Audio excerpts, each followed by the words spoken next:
São cada vez mais os romenos para os quais o contato com Portugal se tornou essencial. Acho que sempre fomos fascinados pela sua história, pela sua cultura complexa, pela literatura deste Portugal distante. Você sabe que em romeno Portugal e mar são femininos, Portugália, Mara. Algumas senhoras misteriosas. O nome de Portugal tem em romeno cheiro de laranja. Eu era adolescente quando li o poema Estoril de Lucian Blaga. Estava me perguntando como seriam aqueles lugares onde as palmeiras ainda balançam na tempestade de ontem. Meu poeta favorito de Transilvânia, diplomata, se considerava em Portugal um emissário nas cortes da saudade, como o personagem de Pessoa, emissário de um rei desconhecido, um dos poemas do ciclo Passos da Cruz. Blaga parecia feliz nas fotos que o mostravam acostado a um sombreiro. Nós na Romênia já tínhamos traduzido Camões, Essadequeiros e outros clássicos, mas não tínhamos muitas informações sobre a vida dos portugueses de que éramos contemporâneos. Os portugueses viviam na lenda, no mito. A pessoa tinha razão. Quando cheguei a Portugal, graças a um passaporte amigo que me foi facilitado por António Lobo Antunes, na década de 80 do século passado, fiquei um pouco desiludido ao ver que os portugueses não sabiam nada dos romenos. Compreendi então que o muro de Berlim era mais alto do que parecia e mais impenetrável. Para o resto da Europa Ocidental, nós, na zona comunista, vivíamos em algum lugar nas terras amaldiçoadas, in partibus, onde estavam todos os pecadores da história. Mas então aqueles portugueses me abraçaram, descobrindo em mim um latim. Ao mesmo tempo entendi a importância dessa identidade adicional, a latinidade comum. Nesse interim as coisas mudaram. Muitos romenos vieram para a Lusitânia e pensou que se sentem muito bem aqui. E os portugueses também começam a descobrir melhor a Romênia. Eu estou interessado principalmente na comunicação por meio de intercâmbios culturais, especialmente pelo meio de traduções literárias mútuas. Tenho a superstição de acreditar que a literatura pode alcançar um programa de intercâmbio mais ambicioso e duradouro do que qualquer programa diplomático, ou além da estratégia de intercâmbio diplomático. Não faz muito tempo, uma antologia representativa da poesia romena contemporânea foi impressa em Portugal por Guerra e Paz, editora. Claro, muitos autores romenos já foram traduzidos e publicados em Portugal, de Mircea Eliade, Emil Cioran, de Eminescu a Ionesco, além de alguns autores contemporâneos, incluído eu. Acho que mais pode ser feito. Lucian Blaga, de quem falávamos no início, ainda não tem aqui uma edição abrangente. Eminescu deve ser traduzido e editado novamente. E muitos outros escritores romenos que ainda estão escondidos além do Muro de Berlim. Embora pareça que as estruturas deste muro europeu foram quebradas. Acho que ainda temos algumas raízes do velho muro de Berlim para remover. Dito isso, permite-me ler um poema meu, primeiro em romeno, depois no meu português com sotaque romeno, mas na maravilhosa tradução de Cornélio Popa, publicado pela Guerra e Paz Editora. Então, în rumenu. Iar eternitatea ni se arată ca o bogată diversitate a imposibilului. Lenți și vinovați de vinovăție continuăm să ne înfățișăm zorilor când evaporarea luminii mângâie coaja pietrelor. Și precum surzii pot să audă muzica prin oasele lor, cu întunericul nostru simțim și noi umbrele devenite frig al trecutului. E agora tradução em português. E a eternidade aparece-nos como imensa diversidade do impossível. Lentos e culpados de ter culpa, continuamos a surgir na alvorada, quando a luz evaporada acaricia a superfície das pedras.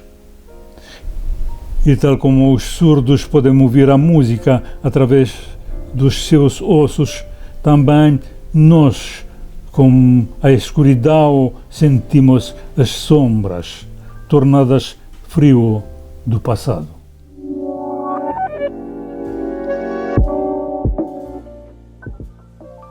O que resta da vida? As pessoas estão convencidas de que nas poesias não se passa nada, que elas deveriam ser lidas após a morte, quando é bom que se deixe de ter vontades e ideias. As pessoas não abrem livros fininhos e quando o fazem, observam logo que lá dentro há poucas palavras por linha, poucas palavras por páginas e de resto, branco, muito branco e fecha-nos depressa. Mas sai que ninguém lhes diga, as pessoas sabem que a poesia é aquilo que sobra da vida depois de vivê-la.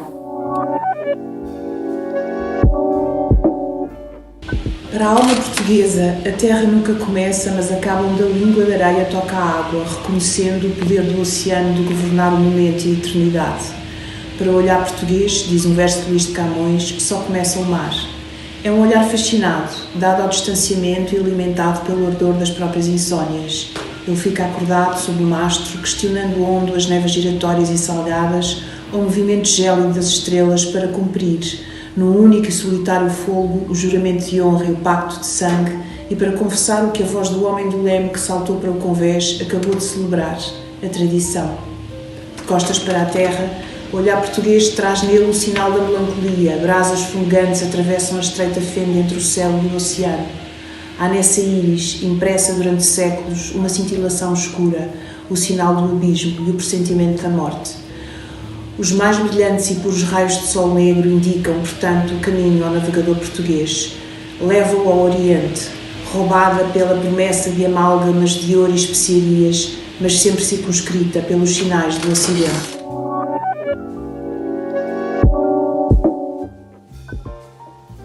Estás aqui, neste pedaço de terra, neste século, nesta hora. Uma consolação vai lembrar-se um dia, se dias ainda houver. Estás aqui, neste pedaço de terra, neste século. 1000 anos atrás, o céu era o mesmo. No solo embebido, sob as árvores, germina a semente. Mais longo que a eternidade é o momento, e, no entanto, não o saberão nunca.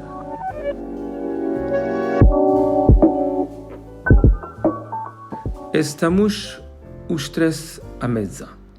Tu, eu e, entre nós, o tempo, como um carteiro cansado. Ele traz-nos a escuridão à noite e, de manhã, a luz. Agora tira da sua pasta gasta as nossas fotografias da infância. Amarrota-as e deita-as na fogueira.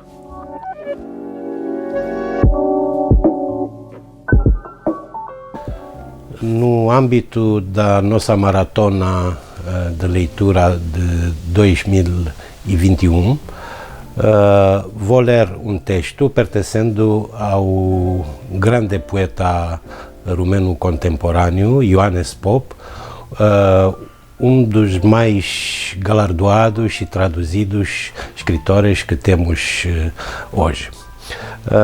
O poema não tem título. Quando eu era pequenino, sonhava ser ainda mais pequeno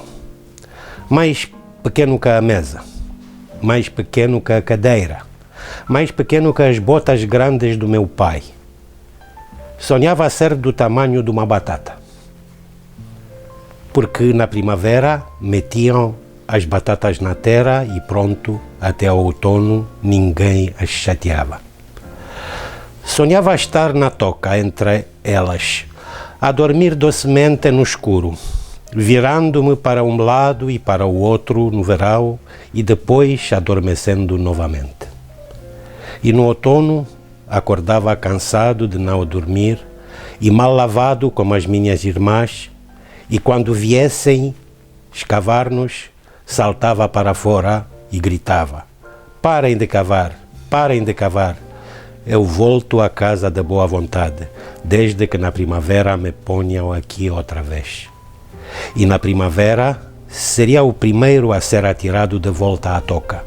E sempre assim, ficar a dormir sossegado, de toca para a cave e de cave para a toca, durante muitos anos, esquecido e sem me virar.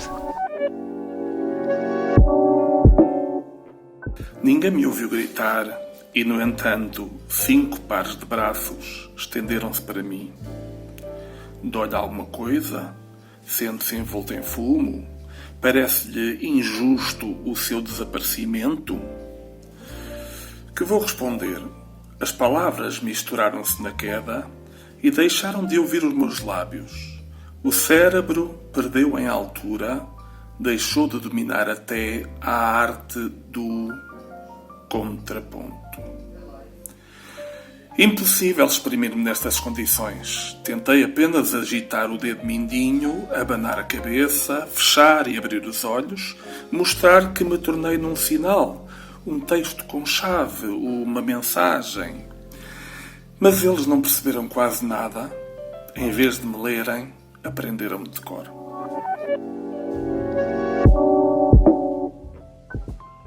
Eu trabalho às escondidas num pássaro rastejante debaixo da terra. Um pássaro sem asas nem pernas andantes, que não canta, que não voa, que não sabe que acima da terra há outro mundo que existe cá fora. Um pássaro castanho, de crista azulada. É aquela grande ave encantada em que trabalho às escondidas.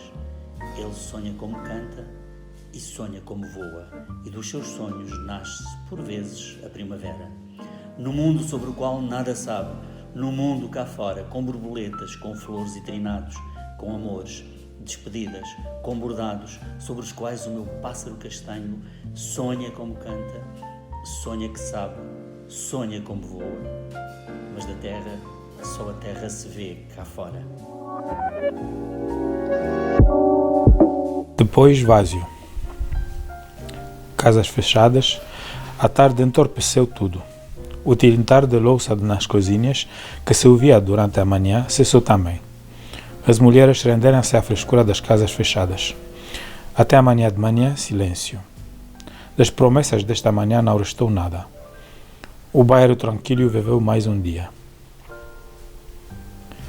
O Palacete Mouro aparece de repente. Parece mais pequeno do que de manhã. As colunas torças brancas, elegantes, esmaltadas com pequenas pedras azuis, cercam as janelas duras do chão e do primeiro andar.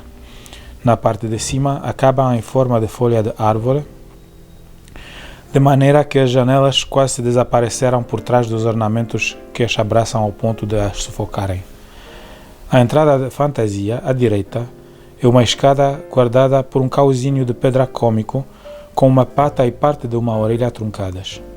A fantasia do arquiteto perdido na cidade de Buzău, como na margem nórdica de um império, talvez tenha sido considerada escandalosa logo depois da Primeira Guerra.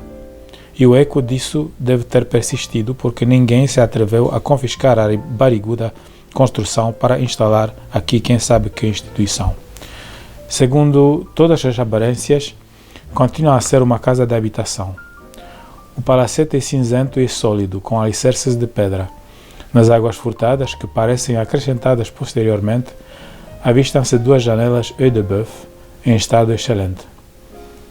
Todos os moradores da Rua da Acácia, da Rua da Nogueira ou desta rua, como se chamará? Penso que a Rua da Roseira Brava, sabiam quando havia uma festa nesta casa, e penso que devem ter havido muitas, tanto no inverno como no verão, com neve ou com calor. A vida de festanças durou alguns poucos anos. As patuscadas que se faziam no salão, que provavelmente ocupa toda a superfície do resto do chão, tornaram-se cada vez mais raras durante a guerra. Depois a casa foi fechada, de um dia para o outro já ninguém entrava pela porta principal e os donos desapareceram.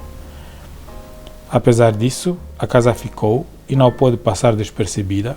A sua beleza cansada continua a insultar a pequena rua com relva crescida por entre as pedras da calçada.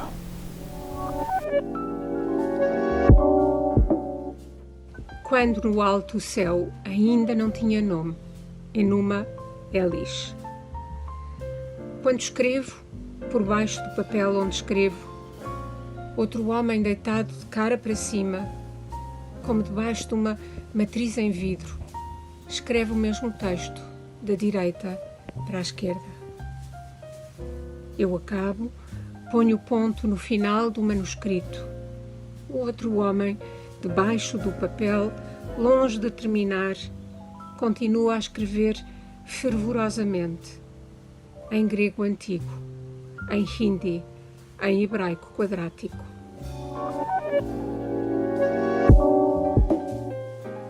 Noutros tempos, ficasse ela assim dias inteiros sem sair de casa, parecia-lhe que lhe caíam as paredes em cima.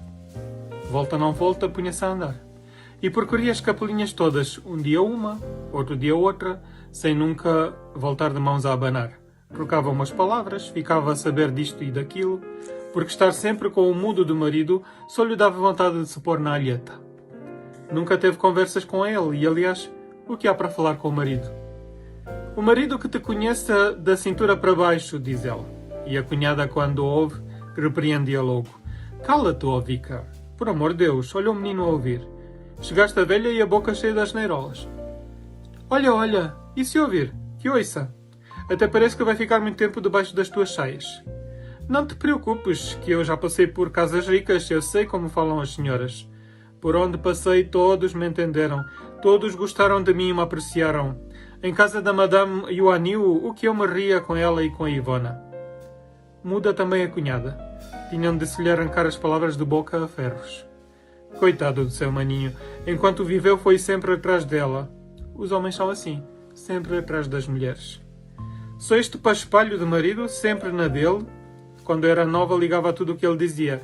Ai, como chorava, como se amargurava. Tinha emagrecido que nem um palito. Até que um dia veio a sua madrinha, Deus a tenha. Que tens tu, Vica? Estás tão magrinha. Olha, isto e aquilo. Vá lá, rapariga, disse-lhe ela, não faças tanto caso. O homem dela era assim, carrancudo. Mas ela não, ela saiu a mãezinha dela, sempre alegre.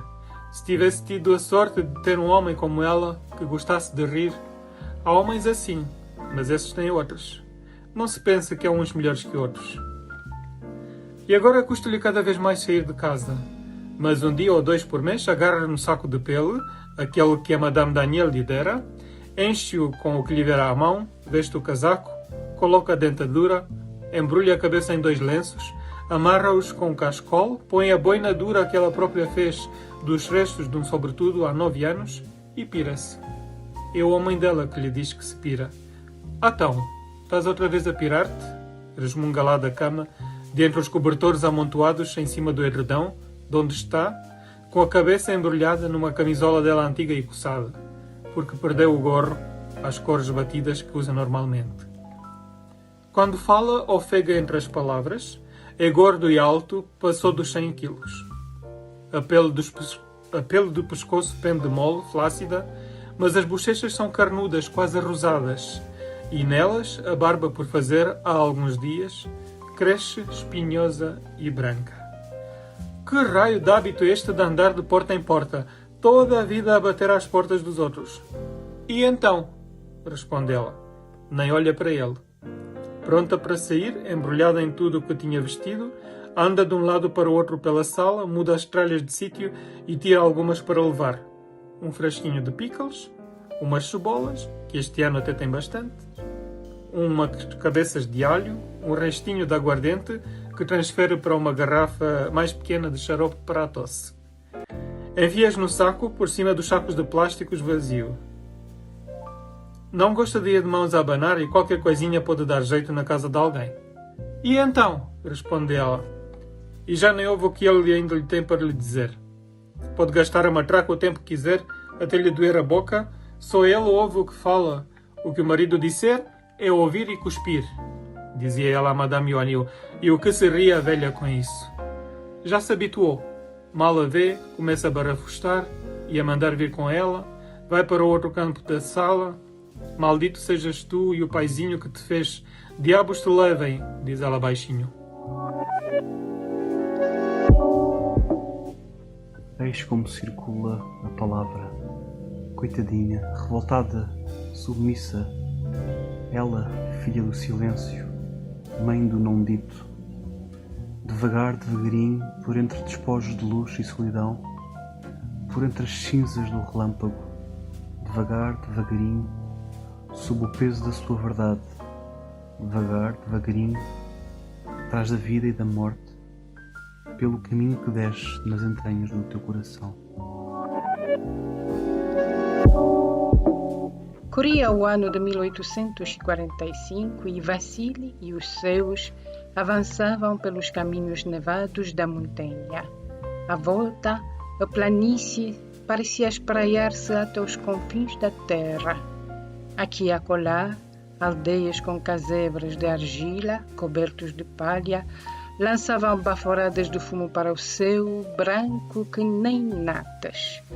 Os homens daquelas terras eram maus, espertos e ardilosos, mais magros e trigueiros do que os dos trenós.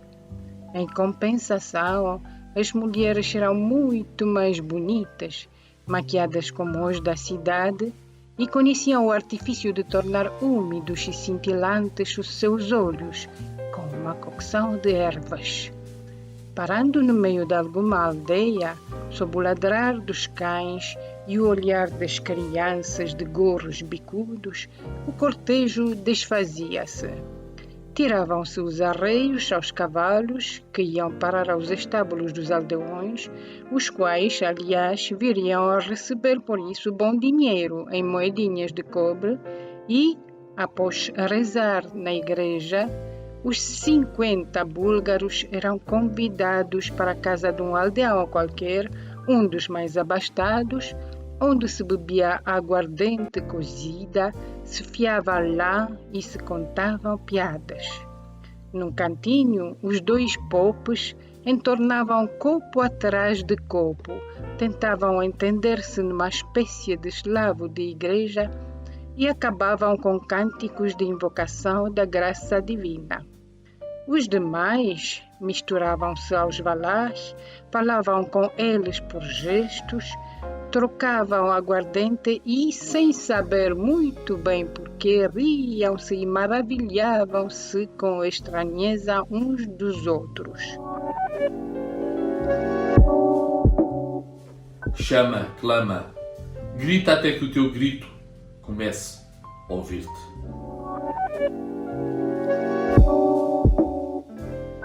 Do outro lado, alguém soturno pertence ao dia de amanhã. Começamos a colher as uvas. Numa manhã como outra qualquer. Da vinha que rusa ao sol, como um jardim japonês. Alexandre veste, encharcado em lágrimas, o requinte. Nós ficamos de costas para o muro que se cobre das sombras de um passado profundo. Meu Deus, viramos as caras. Porque, então, temos de amar. Um cão é lançado. Uma criança vai cortar os poemas e o seu sangue. Tornar-se-á naquilo que é, um objeto.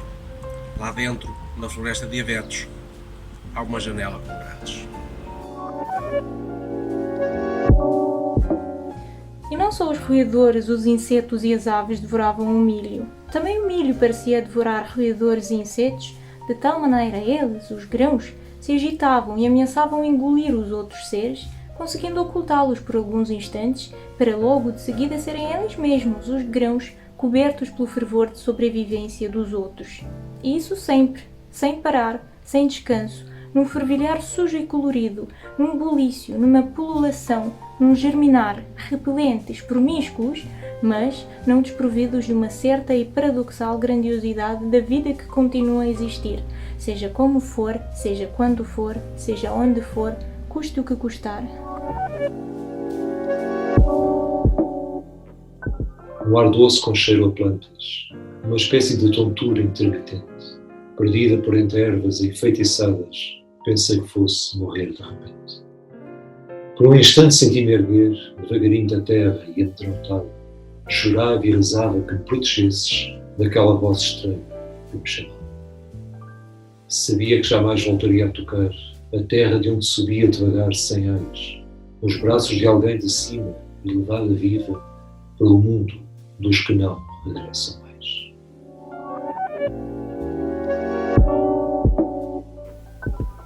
Começar a falar com alguém com a simplicidade e aquela boa atenção com que o pai atava o frágil tomateiro à vara, ou enterrava o enxerto no corpo da jovem macieira.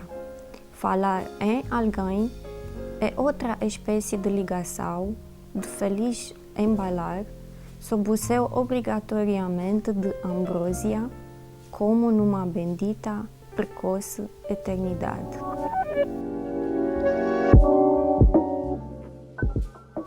Querido Bartolomeu, vou andando bem, apesar de ter engordado um bocadinho.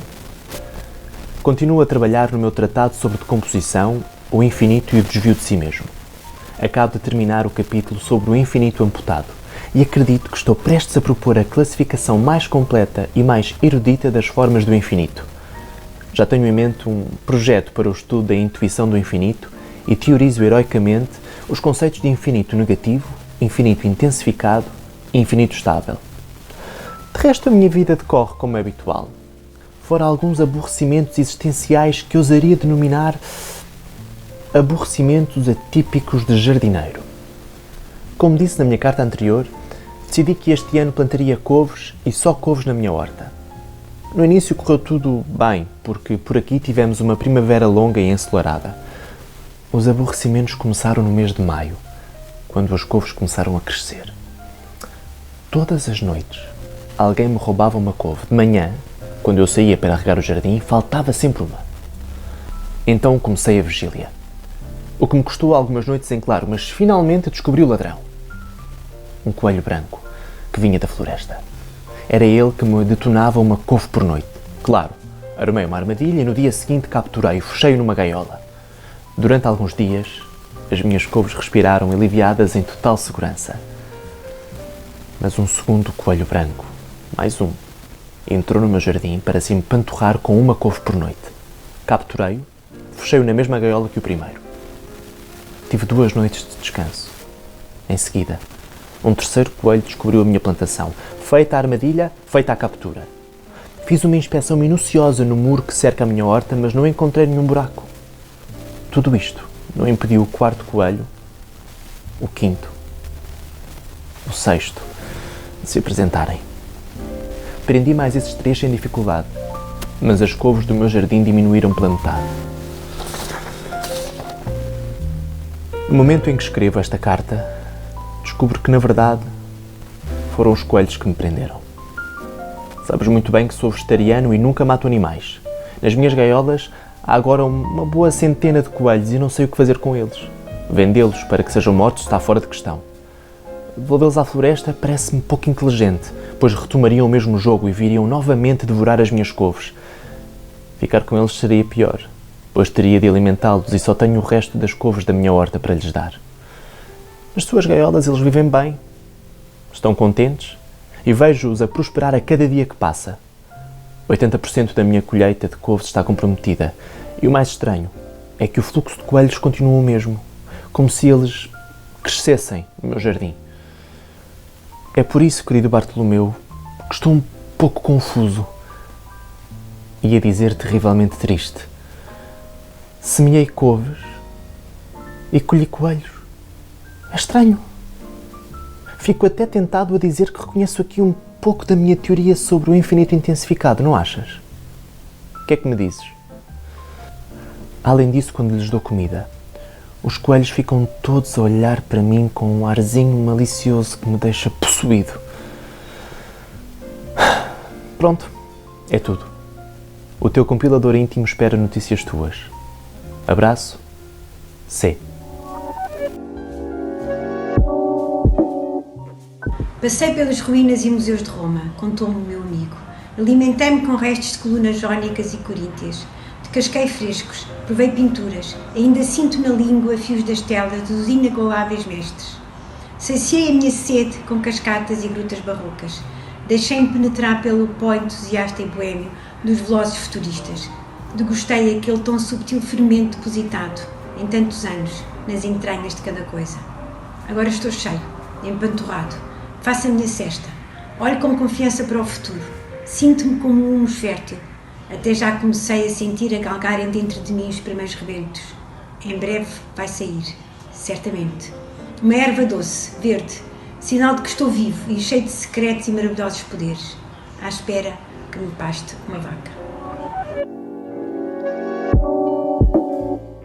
Em 1944, sob os mais duros bombardeamentos americanos, Bucareste divertia-se como há 20 anos atrás, aqueles loucos anos. A comida era barata, os hotéis acolhedores e os jardins de verão, Rasca, Otetelechano e Carabus, mas também Bordeiul, embora este último se situasse nas margens de Herastreu, levavam até aos bairros marginais o aroma dos patrícios e o som das bandas jazz ou dos grupos de música tradicional. Pela Avenida da Vitória, entravam e saíam da sombra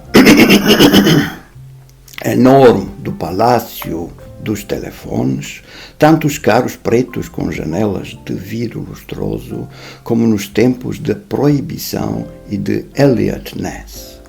Como coches, os assim chamados coupés de Heraska, que transportavam unicamente gente rica da cidade pela avenida.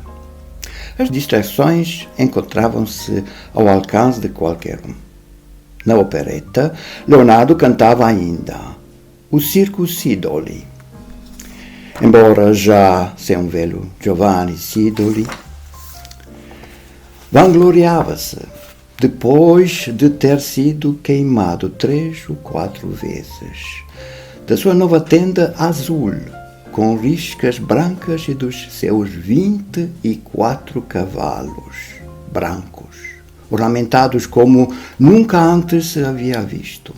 Estes atraíam uma clientela alegre e festiva, entre os quais se distinguiam não poucos oficiais alemães, acompanhados de mulheres de luxo, mulheres sem ossos, como alguém dissera. A maioria eram sustentadas por um ou por outro, e algumas delas não declinavam a fixar a sua tarifa à porta do hotel, onde recebiam os seus clientes.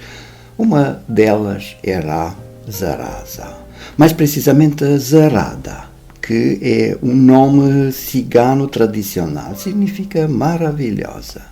Aquela mulher muito jovem que entrou na tarde fatal, em que tudo começou no local designado Raposa Vermelha, em Chelar, abraçada a um fulano qualquer de um grupo alegre, era de facto cigana. Cara rude, lábios masculinizados, mas sensuais, e cabelo tão escuro e lustroso que certamente o teria untado com uma mão cheia de olho de nojo. Claro que a situação é ridícula e, quanto à idade, deverias deixar de persistir em ilusões. porque de certeza te fazem ainda pior. Como se não bastasse o tormento escondido com que te deitas e acordas, eis que vi o teu rosto, por acaso, num espelho da farmácia. Que desastre! Mas por que será que agora colocam espelhos na farmácia? E que bem se estava na infância, quando te podias esconder atrás da pilha de roupa branca, antes da grande limpeza, onde chorava à vontade, com toda a felicidade.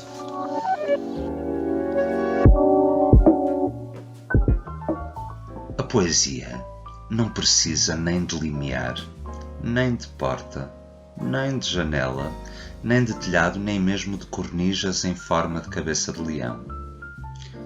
A poesia não é a Santa Igreja que chega até ao céu junto com os seus obreiros. A poesia não faz sexo, não ejacula como tortas de girassóis debaixo das chuvas de setembro ostentativas. A poesia não é o túmulo ou as Ilhas Rochosas de Diomedes, o único sítio onde a Rússia e os Estados Unidos da América têm uma fronteira comum que se vê. A poesia não é o papel higiênico dos inocentes. A poesia não é uma carabina de museu. A poesia nunca fica fora de prazo. Ela não obriga e não pega ninguém pelo colarinho. A poesia não passa na rádio e não se vê na televisão. A poesia não se apanha como um vírus, nem sequer das crateras de lua cheia de Saul Williams. A poesia não é uma relíquia do estômago de T.S. Eliot. A poesia não atira palavras na fogueira só para que não tenhamos frio. A poesia não é uma rapariga sem bilhete a fugir dos revisores de uma carruagem para a outra, expulsa e forçada a andar descalça atrás do comboio. Ela não provoca nem o supranatural nem o supranacional. A poesia não é um carro de borboletas carnívoras puxado pelas virgens das aldeias ao léu.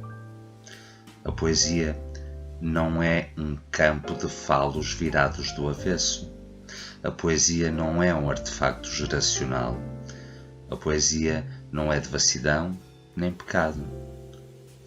A poesia não sabe que existem poetas.